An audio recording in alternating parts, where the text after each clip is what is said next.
Computer, mobile ಫೋನೆಲ್ಲ ನೋಡಿ ಆಯಾಸವಾಗಿರುವ ಕಣ್ಣಿಗೆ ತಂಪು ಕನ್ನಡಕ. ಕಣ್ಣಿನ ಉರಿ ಮತ್ತು ಆಯಾಸವನ್ನು ಕಡಿಮೆ ಮಾಡಿ ಕಣ್ಣಿಗೆ ತಂಪು ನೀಡುವ ಮನೆಮದ್ದು ಇದು. ಇದು ಒಳ್ಳೆ ಜೆಲ್ ಥರ ಆಗಿದೆ ನೋಡಿ. ಇದುವೇ ನೋಡಿ ಹಾಡೆಬಳ್ಳಿ. ಇದು ಹಾಡೆಬಳ್ಳಿಯ ಕಾಯಿ ಮಣಿಮಣಿಯಾಗಿ ಉಂಟು ನೋಡಿ. ಇದು ಕಣ್ಣಿಗೆಲ್ಲ ತುಂಬ ತಂಪು. ಇದರ ಎಲೆಯನ್ನು ಜಜ್ಜಿಡ್ತಾರೆ ಕಣ್ಣಿಗೆ. ತುಂಬ ಕಣ್ಣಿನ ಉರಿಯೆಲ್ಲ ಇದ್ದರೆ ಕಡಿಮೆ ಆಗ್ತದೆ.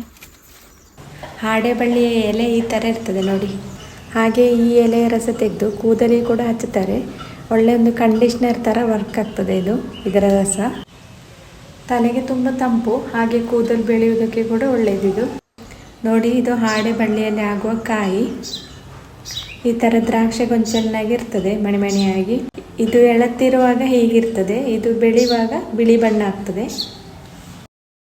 ಹಳ್ಳಿಗಳಲ್ಲೆಲ್ಲ ಹೆಚ್ಚಾಗಿ ಈ ಗಿಡ ಇದ್ದೇ ಇರ್ತದೆ, ಮನೆಯ ಸುತ್ತಮುತ್ತಲೆಲ್ಲ ನೋಡಿ. ಈ ಥರ ಇರ್ತದೆ. ಕೆಳಗೆ ಆದರೆ ನೆಲದಲ್ಲೇ ಹೀಗೆ ಹಬ್ಬಿಕೊಂಡು ಹೋಗ್ತದೆ. ಈ ಥರ ಬಳ್ಳಿ ಬಳ್ಳಿಯಾಗಿ ಬೇರೆ ಗಿಡಕ್ಕೆ ಹಬ್ಬಿಕೊಂಡು ಕೂಡ ಇರ್ತದೆ ನೋಡಿ. ಇದೊಂದು ದಾಸವಾಳ ಗಿಡಕ್ಕೆ ಹಬ್ಬಿಕೊಂಡಿದೆ. ಇದರ ಕಾಯಿ ನೋಡಿ ದ್ರಾಕ್ಷಿ ಗೊಂಚಲಿನಾಗಿರ್ತದೆ. ಇದೆಲ್ಲ ನೋಡುವಾಗಲೇ ನಿಮಗೆ ಗೊತ್ತಾಗ್ಬೋದು ಇದು ಹಾಡೆಬಳ್ಳಿ ಅಂತ. ಈ ಬಳ್ಳಿಯ ಬೇರು ಕೂಡ ತುಂಬ ಔಷಧೀಯ ಗುಣವನ್ನು ಹೊಂದಿದೆ. ಸುಟ್ಟ ಗಾಯಕ್ಕೆಲ್ಲ ಇದು ತೇದು ಹಾಕ್ತಾರೆ. ನಾನೀಗ ಈ ಎಲೆಯನ್ನು ಕೊಯ್ದು ಇದರ ರಸವನ್ನೆಲ್ಲ ತೆಗೆದು ಕಣ್ಣಿಗೆ ಯಾವ ರೀತಿ ಇಡೋದು ಅಂತ ತೋರಿಸ್ತೇನೆ. ಬೇಸಿಗೆಗಾಲ ಆದರೂ ಇದರಲ್ಲಿ ಎಲೆ ಉಂಟು ನೋಡಿ. ಇದರ ಎಲೆಲ್ಲ ನಾವು ಕೊಯ್ಯುವ ಇದನ್ನು ಹೇರ್ ಪ್ಯಾಕ್ ಆಗಿ ಹಾಕ್ಬೋದು ತಲೆಗೆ, ತಂಪು.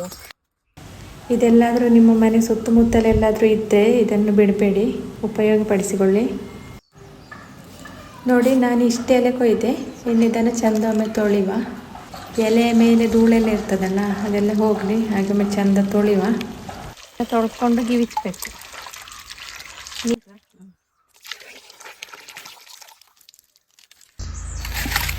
ಚೆಂದ ಕೈಯಲ್ಲಿ ಗಿವಿಚ್ಚಬೇಕು. ನೀರು ಹಾಕದೆ ಗಿವಿಚಿದ್ರೆ ಒಳ್ಳೆಯದು. ಸ್ವಲ್ಪ ದಪ್ಪ ಆಗಿದ್ರೆ ಕಣ್ಣಿಗೆ ಇಡ್ಲಿಕ್ಕೆ ಒಳ್ಳೆಯದಾಗ್ತದೆ. ನೀರು ಹಾಕಿ ಕೂಡ ಗಿವಿಚ್ಬೋದು. ನಾನಿಲ್ಲಿ ಸ್ವಲ್ಪ ನೀರು ಹಾಕಿ ಗಿವಿಚ್ತಾ ಇದ್ದೇನೆ ಒಂಚೂರು. ಇದನ್ನು ಕಲ್ಲಲ್ಲಿ ಜಜ್ಜಿ ಕೂಡ ಪೇಸ್ಟ್ ಥರ ಮಾಡ್ಬೋದು ನೋಡಿ. ಈಗಲೇ ದಪ್ಪ ದಪ್ಪ ಆಗ್ತಾ ಬಂದಿದೆ ನೋಡಿ. ಇನ್ನೂ ಸ್ವಲ್ಪ ಕಳೆಯುವಾಗ ಇದು ಜೆಲ್ಲ ಥರ ಆಗ್ತದೆ.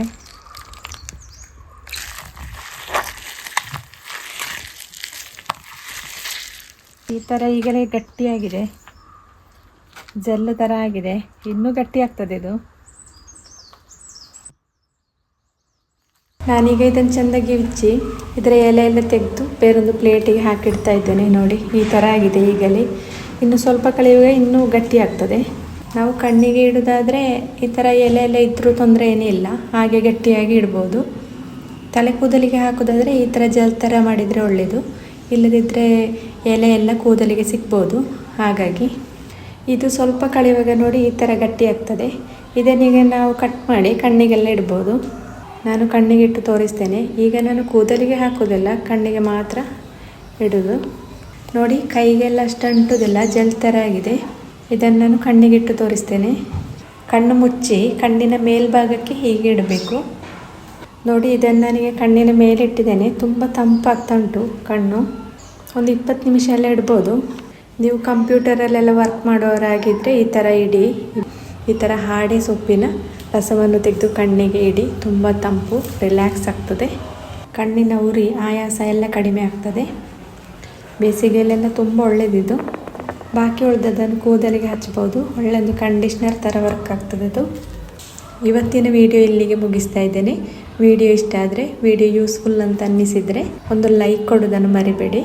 ಮುಂದಿನ ವಿಡಿಯೋದಲ್ಲಿ ಮತ್ತೆ ಭೇಟಿಯಾಗೋಣ. ನಮಸ್ಕಾರ.